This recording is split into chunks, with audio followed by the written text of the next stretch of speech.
Hi everyone, in this video we are going to see about charging and discharging of capacitor. A capacitor is a device that stores energy in its electric field and returns energy to the circuit whenever required.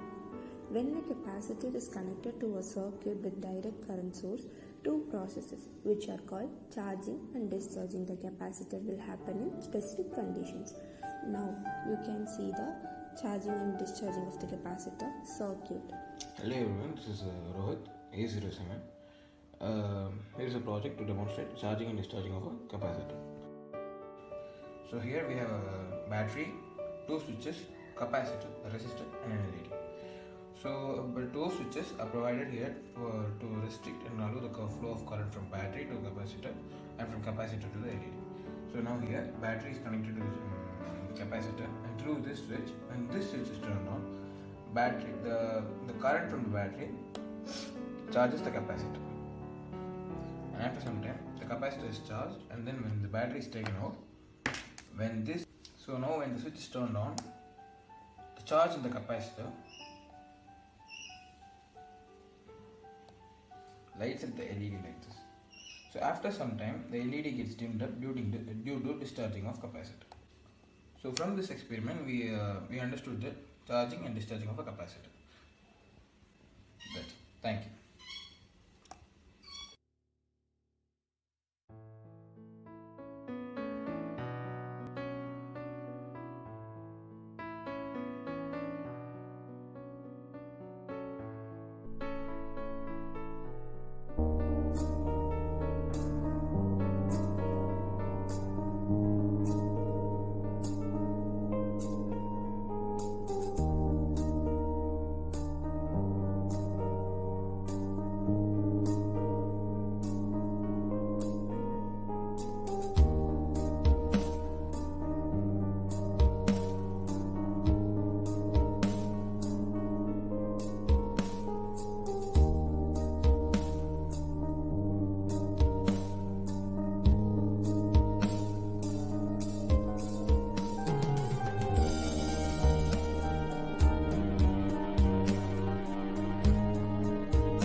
A warm welcome to everyone. Today we are going to take a look at earthquake alarm system.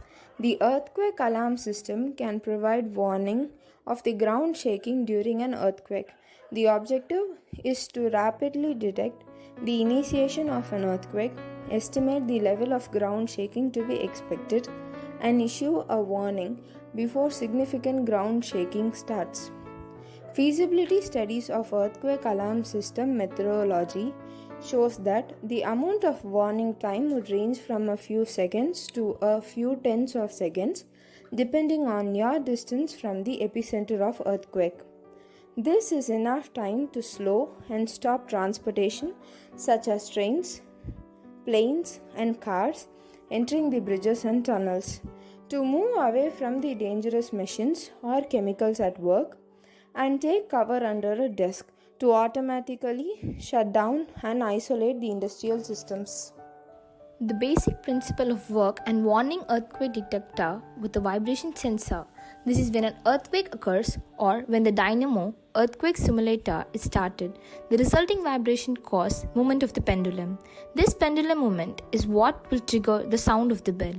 When the pendulum movement causes the pendulum in contact with the copper wiring, then the electricity will flow towards the bell.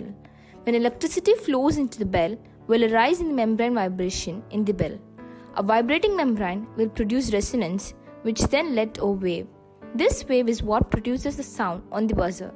Pendulum vibration frequency is closely related to the magnitude of the voltage or potential difference given input on the dynamo that causes the rotor to rotate.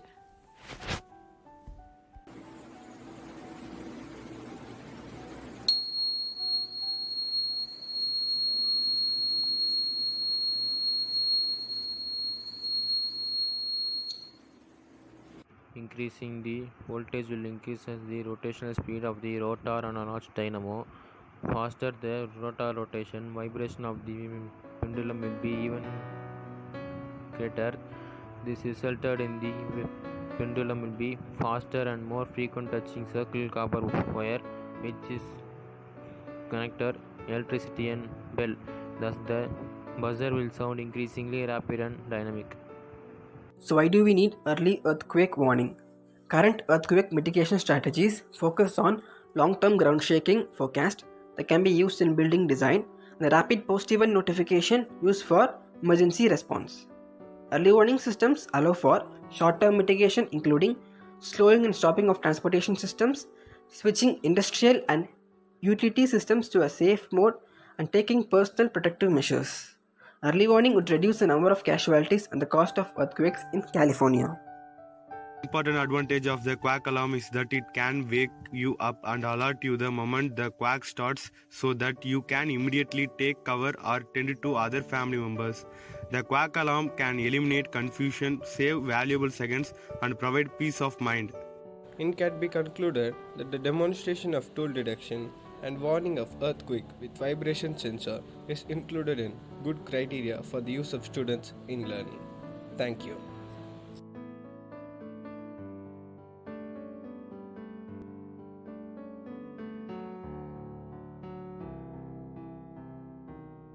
Hello everyone.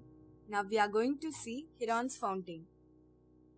It is a non-stop fountain without any motor and it works in the principle of hydraulics and pneumatics. Materials required are 3 empty bottles, hot glue, straws, scissors, drilling machine and water. Now we'll see how to make a non-stop Heron's fountain. First, take 2 bottle caps and drill 2 holes and fix them using a glue. Then, place the fixed caps on one bottle and put 2 big straws in each holes. Now, take another bottle and put a little big hole at bottom of it and place the bottle above another bottle and take another empty bottle and cut the top part and place that above the bottles and put a straw in it. Let's see how it works. Now we start to pour water in the top funnel till the bottom bottle fills. Then take that model and make it upside down till the middle bottle fills. Now make it as a normal setup and then continue to pour water in it and it starts to work because the flow of water from high gravitational potential energy to low gravitational potential energy causes a fountain to form due to increasing pressure on the inside of the system. It runs for about 3 minutes or so. It depends on the size of the bottles we used. Thank you for giving us a wonderful opportunity. Thank you, ma'am, and thank you.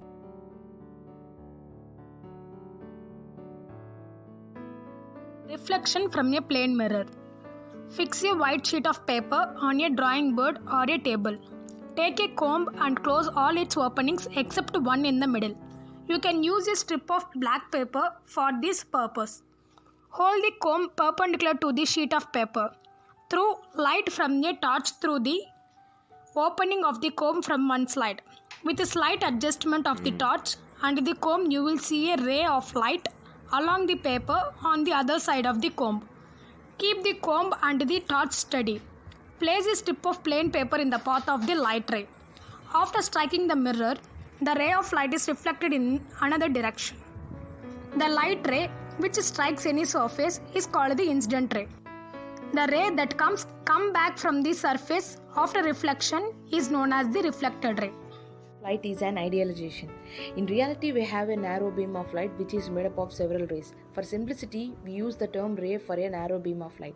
Draw lines showing the position of the plane mirror, the incident ray and the reflected ray on the paper with the help of your friends. Remove the mirror and the comb. Draw a line making an angle of 90 degrees to the line representing the mirror at the point where the incident ray strikes the mirror. This line known as normal to the reflecting surface at the point. The angle between the normal and incident ray is called as the angle of incident. The angle between the normal and the reflected ray is known as the angle of reflection. Measure the angle of incident and the angle of reflection. Repeat the activity several times by changing the angle of incident. Record the observation in a table.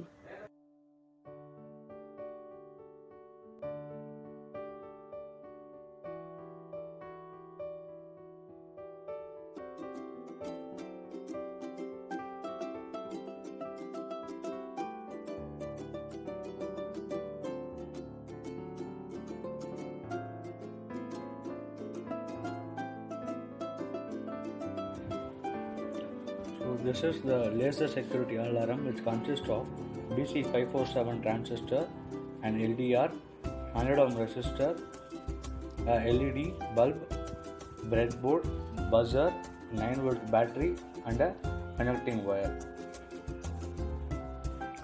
The principle of laser security alarm is the laser alarm buzzes only when the light is obstructed by any object.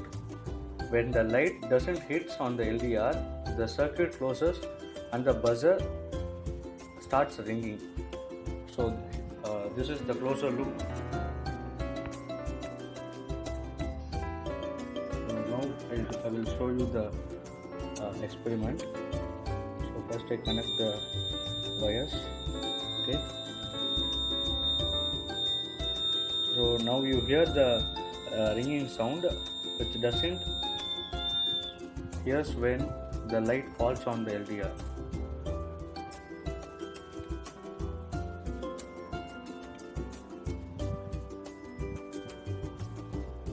So now I will show you the laser light when hits on the LDR.